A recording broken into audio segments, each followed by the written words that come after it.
No doubt, El Hierro offers some of the most consistent slopes for paragliding in the world. Furthermore, the Gulf area is a valley that produces the most powerful thermals in the Canary Islands. So both types of flights are feasible almost all year round, generating high-level flight conditions.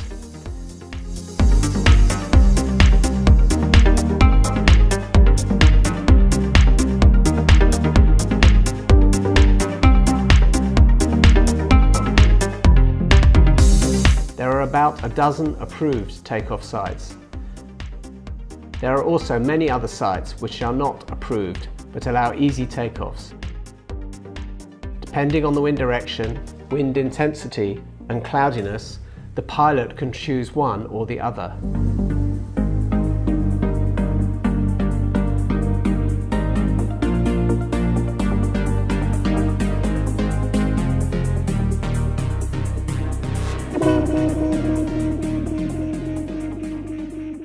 Among Canary pilots, it is common to use the word outflow, which describes the phenomenon known as the Venturi effect.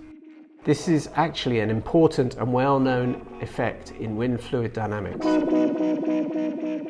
In other countries or areas, it is termed as flow compression, funnel, or jet. In a nutshell, it is a particular amount of fluid is forced to pass through a narrow constriction. It will have to accelerate to prevent the total fluid volume from decreasing. When the meteorological wind meets the island of El Hierro, it is compressed between the rising terrain and the inversion layer, with the consequent increase in speed. The wind will escape through its vertices at a higher speed than it was when it was approaching the island. We must beware of this outflow points. They are easily visible in the sea, delimited by areas with wind blowing in different speeds and different directions. Bueno, de volar lo que más me gusta es que ha sido una sensación nueva, completamente nueva. Es como aprender algo que no sabes qué sensación te va a transmitir, pues fue lo mejor que me ha pasado en la vida. Llevo 12 años volando, empecé cuando tenía 25 años, empecé en la Isla del Hierro y ha sido el principal causante de tantos bienes en mi vida. Lo que le diría a la gente que no vuela es simplemente que por una vez en la vida dejen de pensar en que hay peligro y lo prueben, que seguramente va a ser lo que les atrape, igual que me atrapó a mí, y será nuevos pilotos seguramente.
Paragliding over the vertices of the island is risky since the outflow may launch you towards the sea without any possibility of coming back down.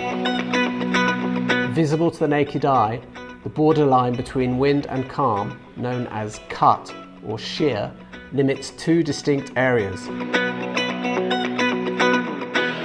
one area where the wind moves at high speed offshore and another sheltered calm area. It is very important to learn how to identify them because flying too close to the cut wind can be dangerous.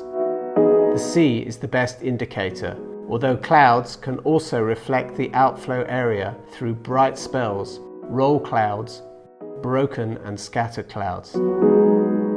At ground level near the wind cut or wind shear, the breeze usually originates in the opposite direction of the outflow, very often in the completely opposite direction. Flying over this area is very dangerous activity if the pilot is not familiar with the phenomenon. But it is something that local pilots do very often. We should get advice from them so we can enjoy to take advantage of these special conditions. The aerobatic pilot can hardly find a better place for this paragliding flying type, with takeoffs that are over 1,000 meters high for smooth descents and walls that are over 800 meters high for a whole day flight.